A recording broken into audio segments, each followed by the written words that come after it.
This is It Was a Thing on TV. Total Red Man has ever done something like this to me! It's, time! Ladies and gentlemen, I give you the dregs of humanity! Welcome to the It Was a Thing on TV podcast, episode 15, submission 527, Flying High. Flying High aired on CBS from August 28th of 1978 to January 23rd of 1979 for a total of 18 episodes, 3 of which were unaired.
Welcome back. Mike is here again, and as always, I have Chico and Greg, and we're sort of continuing what we talked about earlier in the week with Supertrain. We talked about Supertrain, which is obviously a train. We had the Love Boat, which is a boat. Now we're going to go airborne. Flying High was kind of sort of an equivalent, albeit not necessarily an equivalent, to those two shows, and it took place in the air. So the main theme of the show was it followed 3 stewardesses, and they were played by Connie Selleca, a young Connie Selleca at that. Yeah, and Connie Selleca was 23 on this series. Yeah, she was almost a kid at that point. Pat Klous, no relation, and Catherine Witt. And the captain of the plane was Howard Platt, who played Hoppy, Officer Hopkins, on Sanford and Son previously. And he was the partner of, if you don't remember, Smitty, who was played by Hal Williams, who later went on to be Marla Gibbs' husband on 227. And something very interesting about this. Ooh, I like interesting. Well, it could be scandalous if you think about it in some ways, but Howard Platt, when he was on the show, he was dating or had a romantic relationship with Connie Selleca. The big thing is, as Greg said, Connie Selleca was 23 and Howard Platt was 40. Mm-hmm. Well, somebody either likes him really young or somebody likes him really old. But yeah, they had a little relationship which led to an engagement. Never got married, but it did lead to an engagement at some point. And also Tanya Roberts was supposed to be in the cast, but was ultimately dropped. Now, it seems like Supertrain, another parallel that has a Supertrain, is it also had life as a TV movie before it became a series. And the TV movie got amazing ratings, or really good ratings.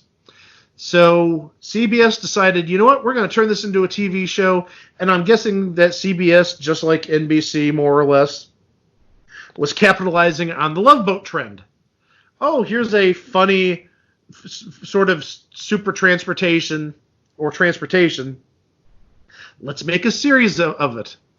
And yeah, in case you didn't notice, CBS had Flying High on a plane, and NBC had Supertrain on a train, and ABC had the Love Boat on a boat. So they all had their own separate type of transportation on a TV show in 78, 79. And only one of them would last longer than 78, 79. the original, the Love Boat. Yeah. Interesting thing, though. You look at the three particulars, Pat, Klous, Catherine Witt, and Connie Selleca, could very well also be sort of a sub-copycat of Charlie's Angels. Which takes me to my next point. The show was a comedy, but really the ultimate draw to this show was the jiggle factor. Something you would have seen in Charlie's Angels, and something you would have seen in Three's Company, and just the over-sexualizing of TV back in the 70s, the T&A. And it reminds me of SNL back in the 70s. There was a fake promo for a Network of the Battle Stars type of event. And it was Battle called of the Network TNAs. Battle of the Network TNAs. Absolutely I right. remember this. Yes. That was the first thing I was thinking of when I saw this, the clips of this, and thought about the other shows that were like it. It's Battle of the Network TNAs on an airplane. Absolutely. So there you go. And actually, and as I said, the TV movie had great ratings to the point where they actually ordered the TV show, and it was a funny TV show. One review that I read actually said it's the funniest new TV show of 1978-79. How could this miss? This TV critic said it was the funniest new show of the season. Well, I So think what went wrong? Well, Yeah. I think it was the TNA factor that might have cost it, and I'll tell you why. The time slot it aired in was 10 p.m. on Friday nights. How many comedies can you think of that aired at 10 o'clock, strictly comedies, that aired at 10 o'clock on Friday nights? I can't. I've got one, and I know Greg's going to hate my response to this. You there, Greg? Yeah, let me guess. It's going to be Manimal. No. That was 9 o'clock, and that's not a comedy. What is it? The Jay Leno Show. Oh. Well, again, it's a comedy of sorts. I know as much as we dislike Jay Leno in these parts, but Jay Leno was the reason Gabrielle Union got fired from HET. Bump him! Yeah, he's a racist. The following remarks do not represent Mike Klous or this podcast. Send all hate mail to Chico and Greg. But yeah, I mean, what comedies have aired? Strictly comedies have aired at 10 o'clock at night. Not really any. I mean, you'd usually see comedies ending at 9:30. Yep. And even if you had comedies sort of in the vein of Moonlighting, they were sort of adult comedies which were sort of transitioning to the more mature type of programming you'd see at 10 o'clock. So I really think that's what killed it in the end was the 10 o'clock time slot. If you moved it and maybe had a little less jiggle and put it on at 9, maybe you would have had something. So jiggle is not a substitute for plot development. Yeah. They did have a very good lineup of guest stars, unlike Supertrain. I got to give them a ton of credit there. Just going through the episodes, let me tell you the guest stars on each episode. On the pilot, the 2-hour movie, you had Marcia Wallace. Hey, Marcia Wallace would have ended Bob Newhart not too long before. Mm-hmm. So I mean, she was a known quantity. Episode 1, Bill Daly, another alumnus of the Bob Newhart Show. John Hillerman. Who would have I don't know, he would be 2 or 3 years before Magnum. Right, that would have been about 2 to 3 years before Magnum. And then Jerry Mathers as the Beaver. Well, maybe not as the Beaver, but Jerry Mathers was on the first true episode. And then second episode, George Gobel of the Squares. James Gregory. Rosie Greer. That And guy. And Michael Parks. Yeah, Rosie Greer probably needed a seatbelt extender and probably 2 seats. Well, he probably did. He's a big guy. He was a big guy. Episode 3, you had Broderick Crawford from Highway Patrol, and Scatman Crothers. So he would have just be working on Zapped, if I'm not mistaken. And Ross Martin, who's somebody who did the game show circuit quite a bit back in the 70s. Episode 4, again, big names. Eve Arden, Rose Marie, another square, and Jackie Mason. So you got your Borscht Belt there. Episode 5, you had John Carradine. 6, Bill Bixby. And that would have been about the time of Incredible Hulk. Yes. Hermione Baddeley. Who? She was on Maude. Ah. She was like the housekeeper on Maude. Okay. Nell Naugatuck. So again, that she would have just gotten off of Maude because Maude was canceled in ended in 78. And then Pat Carroll, who's done like everything. Jackie Coogan. Oh, Greg's favorite, Tom Poston. Oh my god, do you think it took him like 30 minutes to board the plane? No, he probably fell asleep on the plane, and then once they landed, what do you mean we landed half an hour ago? And then episode 7, you had Alejandro Ray, who was from The Flying Nun, and Bobby Van, but no sign of Elaine Joyce, interestingly enough. Episode 8, Jim Backus, Mr. Magoo. And Mr. Howell. And Mr. Howell. And Nancy Dussault this would have been about a year and a half before Too Close for Comfort. Yep. What? Wait, Too Close for Comfort didn't premiere until like 80? Yeah. Well, it was on for a season and a half on ABC before it made the jump to syndication. Oh, okay. Yeah, it was about 80 that Too Close for Comfort started. No. Okay, hold on. We're going to take a look at this. I'm looking at it right now. Too Close for Comfort aired on ABC from November 1980 to May 1983, and in first run syndication from April 7th, 1984 to February 7th, 1987.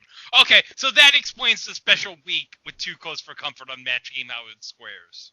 Right, and also it said till 87, but the thing is that was known as the Ted Knight Show in syndication for that last season. Okay. And well, then it did get folded. After his death, it got folded into the Too Close for Comfort package. Right. Yeah, they put the Too Close for Comfort name on it. So after Jim Backus and Nancy Dussault, here's another name, just passed away in the last couple of years. Dave Madden, Reuben Kincaid on Partridge Family. And another name of somebody who just passed away very recently, Charlotte Ray. Oh my Girls! Charlotte Ray, who also shows up in future induction Thunder in Paradise. Oh, jeez. And Bobby Sherman and Lyle Wagner from The Carol Burnett Show. Yet another CBS show that had ended its run by that time. So it seems very interesting to me, at least, that all of these cast-offs from CBS shows are appearing on Flying High. Episode 9. Again, more names. I mean, this show's like crapping out guest stars. Shelley Berman, who Chico and I remember from the Game Show Congress about 14 years ago. Hilarious guy. Incredibly hilarious. Sadly no longer with us. Very sad. Dr. Joyce Brothers. Who is known for being known. Well, she's known for more stuff than that, but yeah, she's another one of those made the rounds in the 70s and 80s. Jack Carter. Jack Jones. Wait, Jack Jones. The irony is, who sang the Love Boat theme? Jack Jones. Yes. And then Ann Southern. She of the Ann Southern Show. Episode 10. Kay Ballard, who just passed away within the last few months. Also sad. Charo, Coochie Coochie. Jiggle. There's your jiggle factor, exactly. Alan Hale Jr. Angus Grimsby, the skipper. Yeah, the skipper. Red Skelton. And He probably wasn't a big name back then, but he's more famous now for something else. Vince Van Patten. Yeah. Yeah. He went on to host the World Poker Tour with Mike Sisson. Right. And I'm wondering if this is the poker episode of Flying High, where they show the poker tournament on a closed caption or a closed circuit TV. And also another guest star, Jackal Halloran, who played the Kryptonian Nun in General Zod's trio in Superman 1 and 2. Episode 11, again, more guest stars. Dodie Goodman. He was on Punky Brewster, if I'm not mistaken. Dodie Goodman would have been female. Oh, she was on Punky Brewster. I'm sorry. She was the mother. Dodie Goodman was the mother in the series Mary Hartman. And again, another show that would have probably bit the dust by about 77, 78. I'm sorry, I'm dead. Dodie Hartman, he was. No, Chico, she was.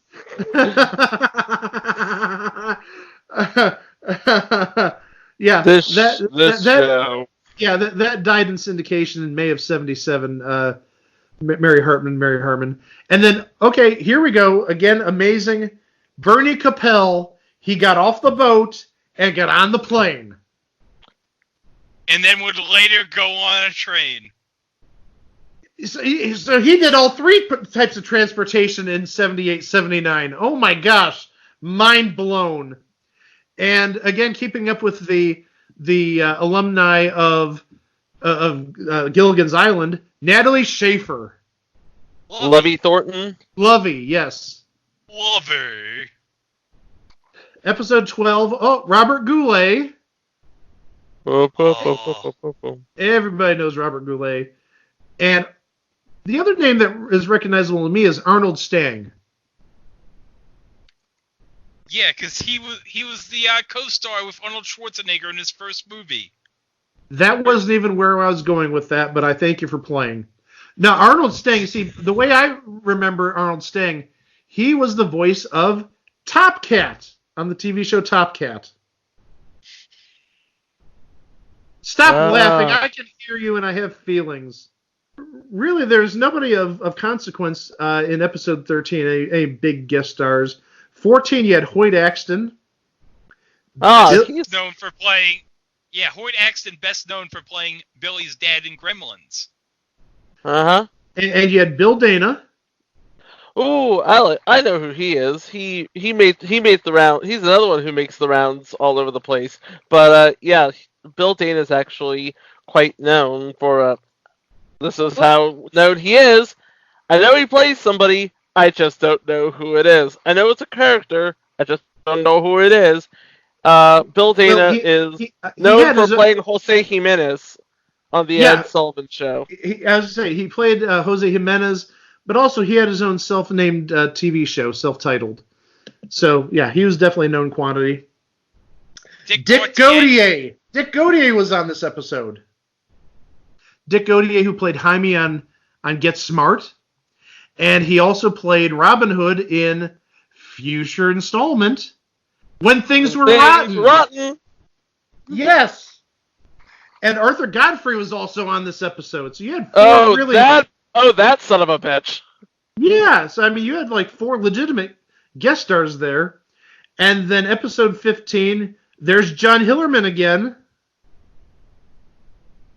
And along with John Hillerman, again, the only other name that I recognize is Marvin Kaplan. And you're like, who's Marvin Kaplan? He was on Top Cat too! He played Choo-Choo on Top Cat. You have an almost alarming obsession with Top Cat, my friend. Okay, excuse me. I have two cats. What happened to be their names? Banoodles and... TC, yeah. And what do you think TC stands for? It stands for Top Cat. Among other things, absolutely. So yeah, so I may have sort of encyclopedia-like knowledge on Top Cat, but I love that show. My cat's freaking named after Top Cat. So yeah, Marvin Kaplan played Choo Choo on Top Cat. Episode 16, you had Roddy McDowell. Oh, who was also on Super Train, Greg. Yeah, he was probably getting ready for that big poker game. He was probably flying to the airport to get on the train for the poker match. Absolutely. Did he have a suitcase with him? Because everybody in that poker episode had a suitcase full of money. Well, you don't just carry around $100,000 in your back pocket. You do in the 70s. Yeah, and that's why you have no money in the 80s. Marianne Mobley. Marianne Mobley, yeah, she was a big name at the time. And Greg Malavy, he made the rounds in the 70s too. And actually, that episode never aired. That's one of those 3 unaired episodes. Yeah, episode 17. Again, the big names keep coming. Marty Allen. Funny guy, crazy hair. Again, just passed away in the last year or two. Very sad. Another of Greg's favorites from the first week of Match Game Hollywood Squares, Barbie Benton. Roll Tide! Yeah, Roll Tide. But I love obscure inside jokes, but yeah. She was no Twyla Littleton, though. There's nobody compares to Twyla Littleton, excuse me. Nipsey Russell was on. I bet he told the stewardesses an amazing poem. Oh, I'm sure he did. Mm-hmm. And also Andrew Prine, who is another one of those people that maybe you don't know the name, but he's had a number of appearances over the years. His career's gone back about 50 years.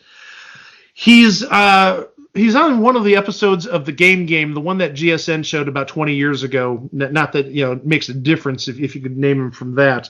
But also he ended up playing Psycho Dad on Married with Children. See, that's where I remember him from. Psycho Dad. Nice. Oh my gosh. And then the last episode, you had Bill Daly again. You had Heather McRae. And we mentioned Greg Malavy and Meredith McRae. And Heather McRae was Meredith McRae's sister. So it's just very interesting that we mentioned Greg Malavy and Meredith McRae, and here's her sister on the final episode, which never aired. So yeah, it was sort of like Love Boat-ish, but in the air, and it had the guest stars you'd see on Love Boat, but it just died. The ratings were not that good, even though it was, like I said, supposedly the funniest new show on TV in 1978. And actually, the one takeaway I got from this show, not in terms of the show itself, but when it got canceled in early '79, what show replaced it? On CBS? On CBS, 10 p.m. on Friday. Knots Landing? Not Knots Landing. You're in the right area. Dallas? Dallas was originally on Sunday nights at 10 o'clock. Then it went to Saturday nights at 10 o'clock. Then back to Sunday nights at 10 o'clock. And that was the show that replaced Flying High. And Dallas was at that Friday 10 p.m. time slot till it ended, what was it, about 92, 93-ish. Yeah. Oh, I know I'm going to hear from some friends about this because they're big Dallas fans. But Dallas ran for 14 seasons or 13 seasons in that Friday at 10. That was like a stalwart in CBS's lineup after that. Yeah, Dallas ended 91, Knots Landing ended in 93. So yeah, I mean, it lasted 12 and a half, 13 seasons after Flying High got canceled, which is, I just think, pretty amazing. A very interesting footnote in history that Flying High was the last show before Dallas in that Friday night time slot. But yeah, it was supposed to be a funny show, and like I said, it was some critics said it was the funniest new show of the year, but also at the same time, as we mentioned, the jiggle factor. And there were critics who said, A, it's sort of demeaning against women for obvious reasons because they're well, as we said earlier, the TNA factor. But also it's trying to rip off Charlie's Angels, and it's very stereotypical. The usual stuff you'd probably hear about a show that uses females in that manner. Yeah, I mean, Married with Children went through so many issues over the years for basically the same reason. I have a list of all the Jiggle shows according to Knowledge by Consensus Wikipedia. Oh, no.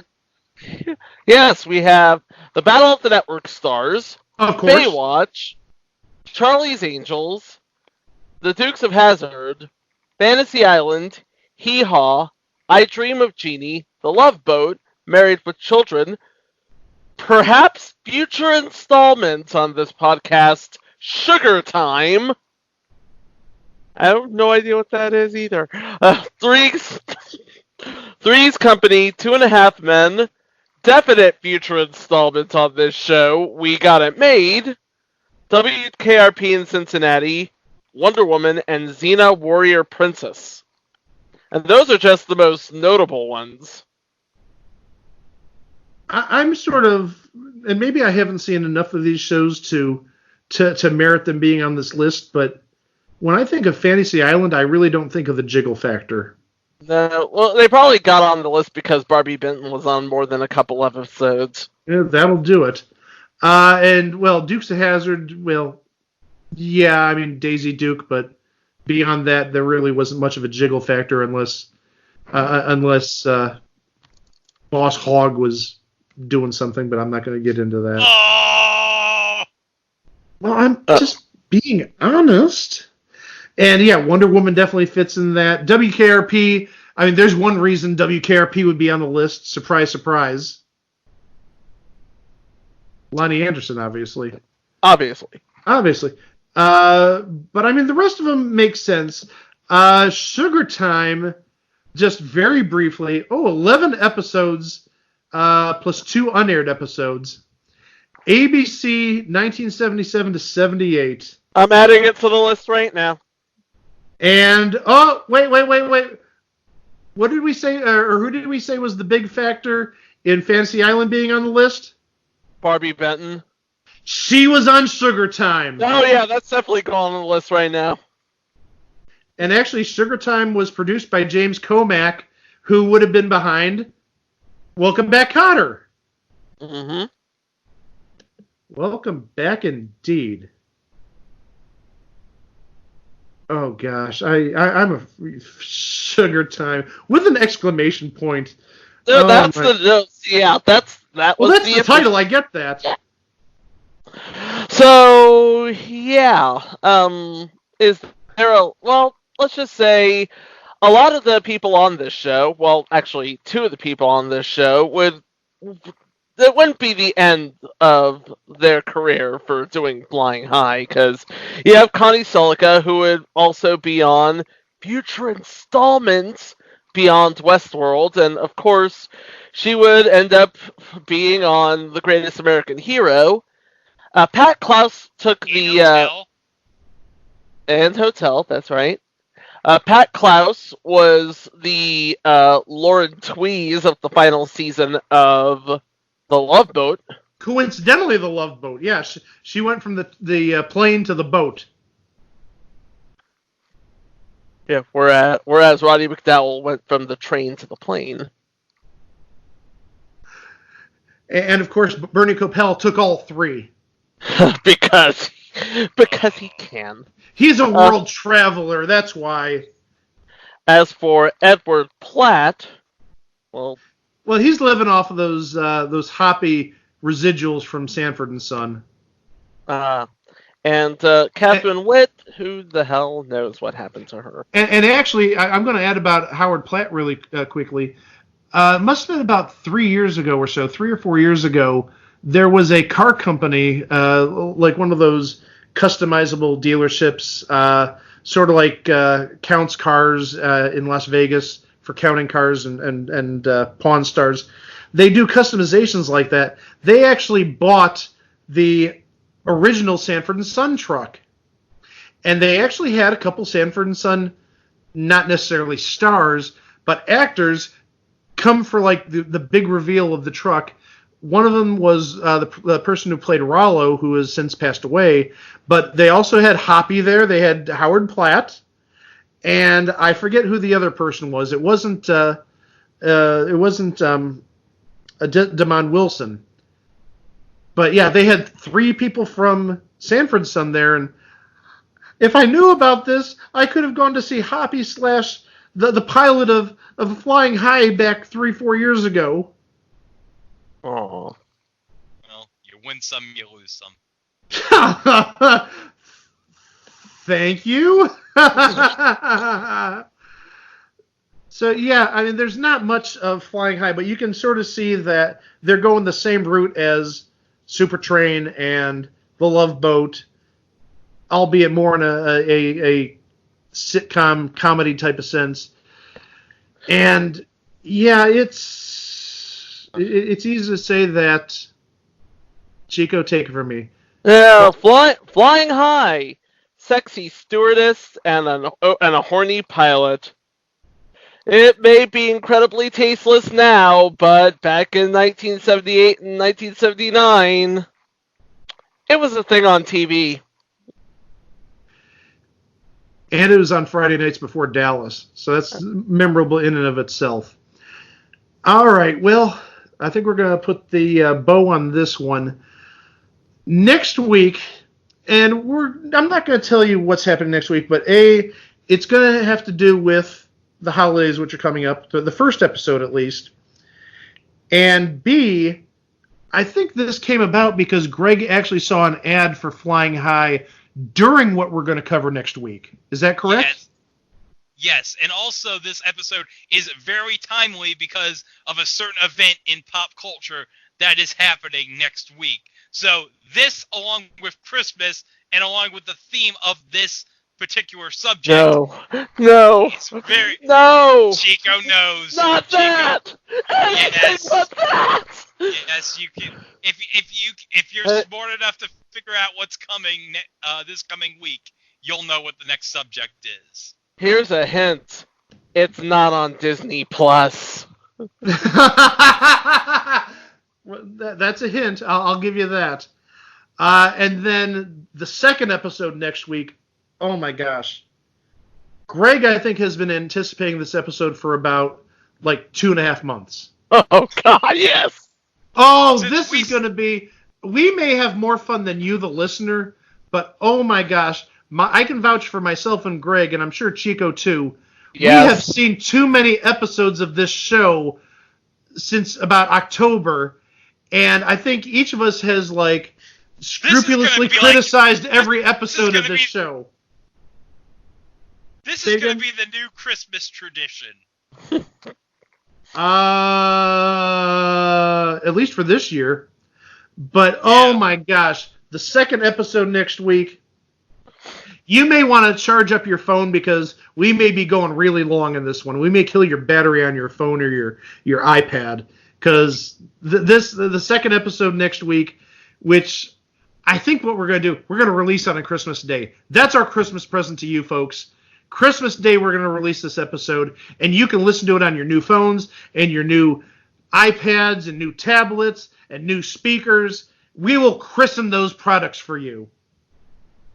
Yes, because everyone, and you'll be like, why are they covering of all things this? But no, you need to know all about this subject.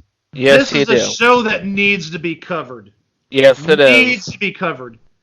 Oh, next week is going to be amazing. It's going to be absolutely amazing, and we hope you're here to join us for that. Well,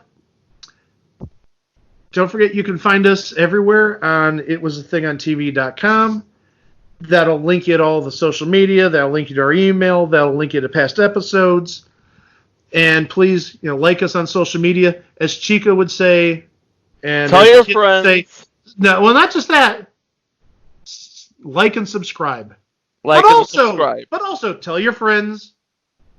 Tell your mom. Tell your friend's mom. And tell your mom's friends. But yeah, next week, there are going to be some amazing episodes. I can't wait for it. I'm sure Chico and Greg can't. As always, thank you for listening. We'll be here next week with 2 amazing episodes. Thank you again for your patronage. Enjoy the rest of your week. Hey! Top Cat. Everybody loves him, Top Cat. Driving in the outside of a car, Top Cat. Yeah. I know who you talk about. I'm That hip to isn't your... even the theme song. What are you doing, you fraud? Top Cat. He's a top cat. but yeah, go on. Okay, now that you guys have given me the end of the show. No, it's Top Cat, do-do-do-do, the most effectual Top Cat, do-do-do-do, whose intellectual close friends get to call him TC, provided it's with dignity. Top Cat, the inspirational leader of the gang, who's the top, who's a VIP, who's the championship, who's the most tip-top, do-do-do-do, Top Cat. All right, And he's driving on the outside of a car. I like your version better. I'm sorry. And he's driving on the outside of a car.